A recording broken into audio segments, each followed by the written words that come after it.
Hello, Exiles. It's time for our build guide update for Dominating Blow. We are a little over 1 week into the league now. Things have progressed well for me. I hope they're progressing well for you. Let's go over what we have, and then we're going to get into what we can do to push the build even further, assuming that's what you want to do. And we'll talk a little bit about how the build is performing right now and what it accomplishes and how that helps us either build this character more or maybe move on to a new character if that's what you're after. First of all, we have our really big ticket items that were kind of gone over in the build guide. We have our Brass Dome, the biggest ticket of them all. We have our 6-link crafted weapon, +3, big minion damage from the Deafening Essence of Fear used on it. We have our level 3 Empower, which is boosted currently from the mods on the staff. And we have our 2020 Vaal Phantasmal Domination.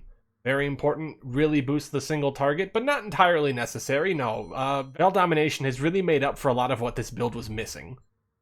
A lot of things could still be improved, obviously. We don't have great affixes from Searing Exarch and Eater of Worlds yet on all of our pieces of equipment. We don't have a Darkness Enthroned. We're not working towards the jewels for that just yet. That would give you a very significant boost at this point in the build from mostly attack speed modifiers on the jewels, because quite honestly, attack speed is scaling a little better with all the minion damage we've managed to put together, and we'll get to why in a moment. And of course, getting a +2 Minion Gems helmet. All that said, Eater and Exarch are dead, and we've even done a Cortex just for fun. Exarch was interesting this time. I kind of learned a new tactic when he goes up to start the meatball phase, which is honestly just the worst thing this build runs into, is having your minions get in the way and trigger balls around you and kill you. But what I realize is when he goes up, your minions will kind of clump around where he was, and as long as you don't go too far, they'll stay there, and they'll make this mass, and it's literally a wall, and you can just go around them and use them as a shield to pop the balls. And this works quite well because our minions are very tanky, at least until they despawn. But once they despawn, it's pretty easy for us to avoid the balls, and we have enough flame dash charges to finish out the phase without anything going wrong. It was actually the smoothest fight I've ever had, and honestly, yeah, I was kind of shocked. There is a strategy for this build where Searing Exarch is consistent and relatively painless. All that said, without Ashes of the Stars, the build's value is around 10 divinations. I got this from my Eater kill, just pure luck, I know. It's kind of unfair to compare with that, that's why I try not to. This is nice to have. It gives me an additional 2 Sentinels from Vaal Phantasmal Domination. Without Ashes of the Stars, you're looking at probably between 18 and 27% less damage. That's a lot, of course, because this does a lot for us, because we have a very important quality stat. But the build functions fine without it. I hate saying that, but I mean, I killed Eater without this, without the Brass Dome. Basically just the weapon to show how functional the build was and how capable it was without all of the extra bells and whistles. It does fine, I promise. Generally speaking, I'd say the build has performed better than I expected overall. Some of that is from new changes made. Other bits are just because Vaal Domination really exceeded expectations and made everything so much more smooth and fluid and fun, especially while we were gearing up and we didn't have a lot to work with. We were able to go into red maps much sooner because of that change, and thank you GGG for that. So, where to next? What worked well that was new? Well, for starters,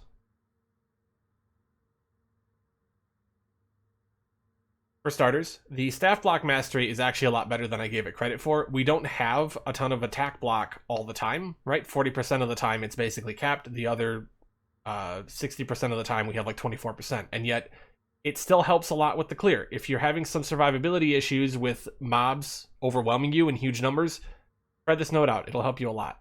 After much agonizing, I've decided that minions attack overwhelm 20% physical damage reduction is actually worth it pretty much all the time. This is something I went back and forth on a lot, but the gist of it is it helps you with the rares that have physical reduction a huge amount.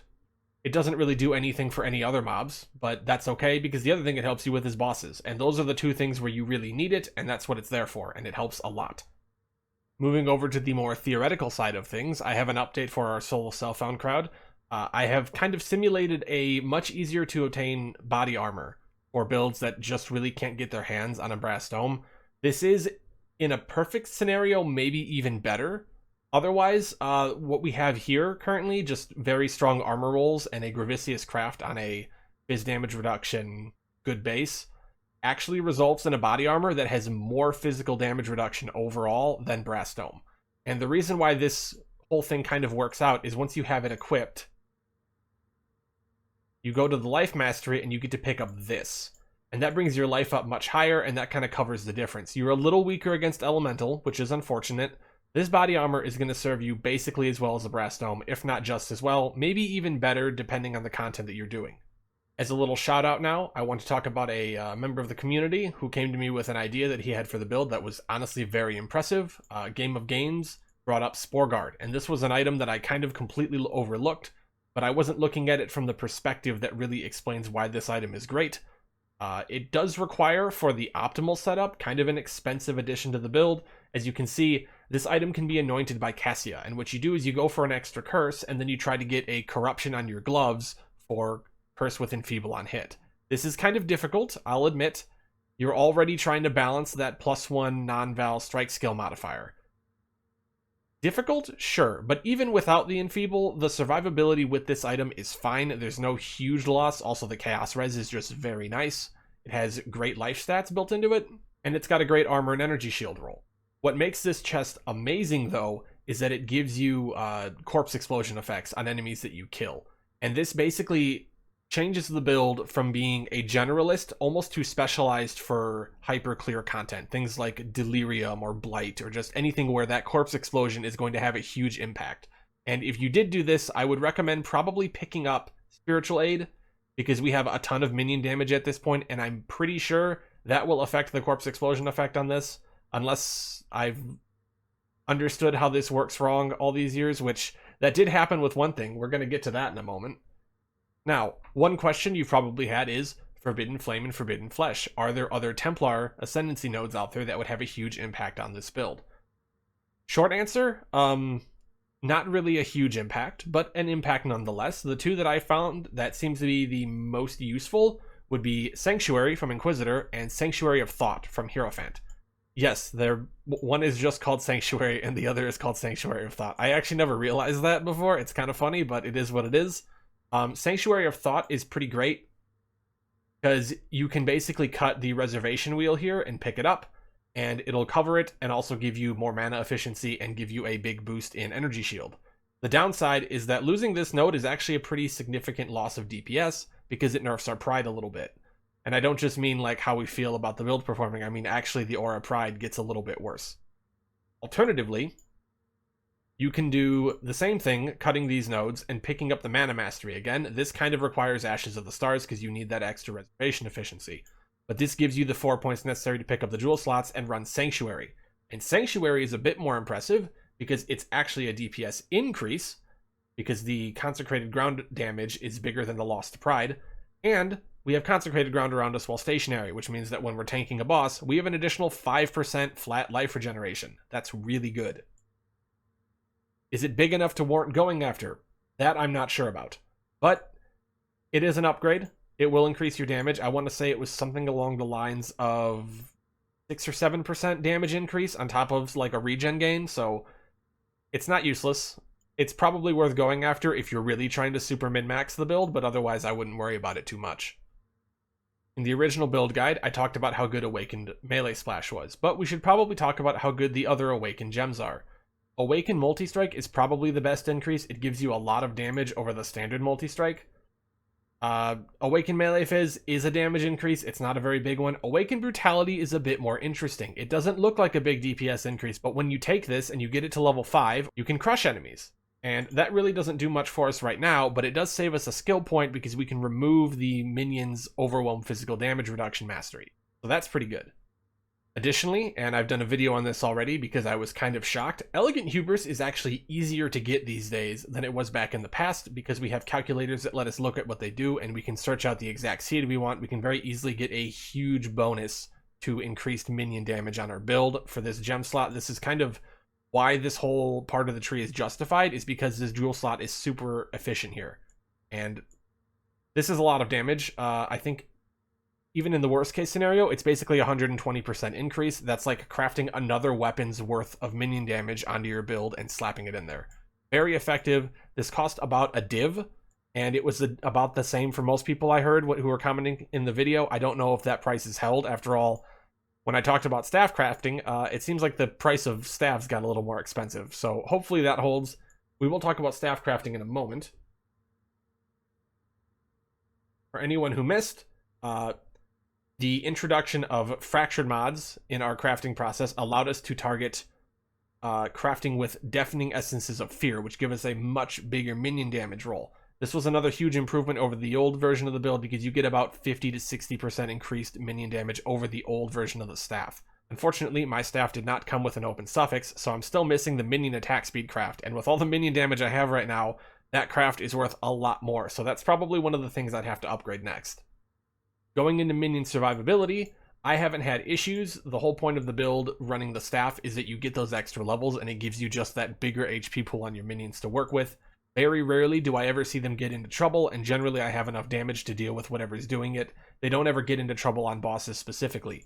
That said, if you are having issues, we do have extra minion defense masteries available to us. You can recover 5% of life on minion death, and this is very powerful for just keeping them up.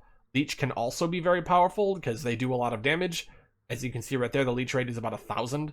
Considering they have about 27,000 health, it's a pretty big bonus on top of the leech they already have. Additionally, there are 1.5% life regen nodes available right here that you can pick up.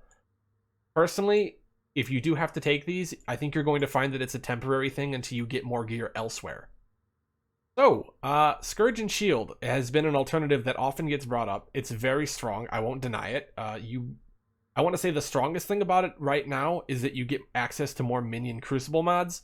And I have to say right now, I'm an idiot who did not understand how the Scourge mod worked or how the Crucible mod worked that applies the 150% of minion damage to yourself, because in my mind, I was too excited about the idea of my Sentinels getting stronger and didn't realize that this only applies to you, the character. So that mod is actually kind of whatever. It's more useful on Scourge specifically because the weapon actually does some damage. I think the biggest upside of the Scourge is that you don't need any help spinning up. You're going to be able to kill those first few mods yourself. I think the biggest downside though is that you need that base dexterity to actually wield the claw itself. Overall, I don't think I'm going to switch this away from staff at any time in the near future. It's just too much damage, as well as it solves too many problems to have all those levels on our gem. I think if I could miraculously get a corrupted 6-link brass dome with like a double corrupt for +3 gems, at that point, yes, Scourge would be a no-brainer, but that is an extreme level of investment, probably looking at something in the price of mirrors even to go after that. Well, one mirror. But still, that's very expensive. I might as well be hunting for a Mage Blood and starting a new build at that point. Now, speaking of Crucible mods, our build does have good ones. There's no denying it. There are Crucible mods for our staves that will give us additional supports. You can get things like melee splash built in, so you never have to do a gem swap. You can get things like behead built in, so you can move into a stronger support.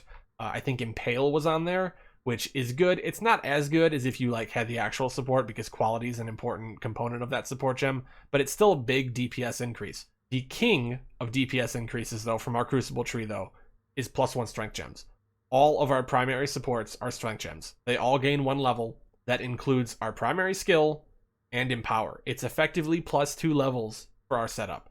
That's nutty. That actually means that without ever getting a level 2120 Vaal Phantasmal Domination, that's hard to say, without ever getting that, you can actually get to gem level 30 very easily. You probably go right over it because I don't even have a +2 helmet and I'm already nearly there. That's very good. It is a bit of a bummer that after level 30, the gem levels stop giving as much value to us, but it still gives value to us, so don't be afraid to go over and get that extra power. Additionally, the local attack speed mod that increases our attack, like the actual base attack speed of the staff, but gives us less damage globally to compensate, doesn't affect our minions, so that's a freebie if you can find it, and it will also make the build much faster and greatly increase the speed that your Holy Relic procs. So, in closing, I have some league thoughts, some build thoughts, and some things to say to the community who's kind of rallied behind me as I did this build guide. As for the league, I kind of feel like there not being a two-handed minion base was a bit exposed. You know, having a staff that was 4 minions would have been fantastic. I would have really loved to be able to have that Crucible tree access to boost our minions. That said, even without that, I still feel like staff is the way to go. I'm sure some people are going to disagree with me. It's just been so comfortable to run around with a staff, to have that extra base strike range, to have all of the extra levels on our minions, giving them that survivability and accuracy, which we never have to worry about. It's just really strong and comfortable and great for the league start scenario. Even if you don't have the perfect staff, a lesser staff works really, really, really well. Overall, I feel that the build performed much better than expected. I think even its prospects going forward are better than I expected them to be. There were things I was worried about that like involved moving into higher tier maps that ended up never being an issue. I didn't need a brass dome as early as I did last time because honestly I understood the value of block a little better this time. League start was incredibly smooth. The build made early mapping and progression just kind of a breeze. It was relaxing, which is hard to acquire in this game. There's kind of a premium on playing a build that doesn't stress you out these days. And that's something I've seen a bit in Reddit. I think Dominating Blow is a great choice for it. It's right up there with Righteous Fire and some of the other builds that are just completely robust and give you options to run around the game and enjoy your power fantasy of being some badass who's smacking his way across Rayclast. Overall, the build clears well. It's well poised to farm currency for a future build or to continue progression as you see fit. I do worry that it may have a top end that's a bit limited, but I mean, that's kind of what you expect with a league starter. You know, the point of the build is that it's very smooth. It gets you there. It gets that baseline stuff done. And then if you want to do Ubers, you need a build that like explodes with investment. And this build is maintaining much better than I thought, but there are builds out there that will break 20 million DPS and just really tackle Uber content better in that way. That said, I think the build is capable. It's going to take good investment and probably a little bit more innovation either on my part or the part of someone else, but it'll get there. That said, most forms of side content it does very well. Delve it's strong in. Blight and Delirium with the Spore Guard tech actually does very, very well there too as well. I'd never expected the build to be particularly good for Delirium, but yeah, I can see why the Corpse Explosion would pump up its ability to do stuff like that, especially when you work in an Enfeeble. That's pretty smart tech, because that allows it to have good defenses against most bosses, not so great against Pinnacle bosses. Again, our biggest enemy is Searing Exarch, and Enfeeble just doesn't affect the meatball phase, which is a big shame. But overall, it's very strong. Reception seems to have been very positive. People have been able to tweak the build and make it work the way they want. It's robust in that sense, and more importantly, a new player can play it suboptimally and still have a good experience, especially compared to a lot of other builds where if you mess up one or two things, the build kind of stops working. This one, you'll have a lot less DPS or less survivability, but never so little that you're just completely shut out before you can even get progressed in the game to maps and whatnot. You will always be able to make it through the campaign on this build, even if you screw half of it up, because quite frankly, Dominating Blow is that robust, and even if you're just following the skill tree, you get so much defenses that are very powerful that at that early stage in the game. And that's a big part of why I thought this build guide was good for people, is it gets you in, and you don't have to worry too much about it, at least until the later stages of the game when everything gets crazy, and then every build needs to be, you know, at least a little optimized to work. Anyway, I just wanted to say thanks to everyone in the community who navigated the guide on their own, who had their own experiences, and then more importantly came and told me about them. It's very, very fun to hear how people are experiencing the build, and whether they're having good times or bad times, if I can help them or not. It's always nice to hear from people. The community reception to this has been great, and I really appreciate it. Even when you come to tell me about your experiences with Dominating Blow while following another build guide, I really enjoy hearing about that. So I just wanted to say thank you to everyone, and I hope to see you again, maybe in a live stream, maybe in my next build guide. I'm probably going to revisit Kitava's Thirst at some point and try to do Unearth shenanigans with like a machine gun spell procker, or I might try something with a bow because Mana Forged Arrows looks really cool. Anyway, have a good one, Exiles. Peace.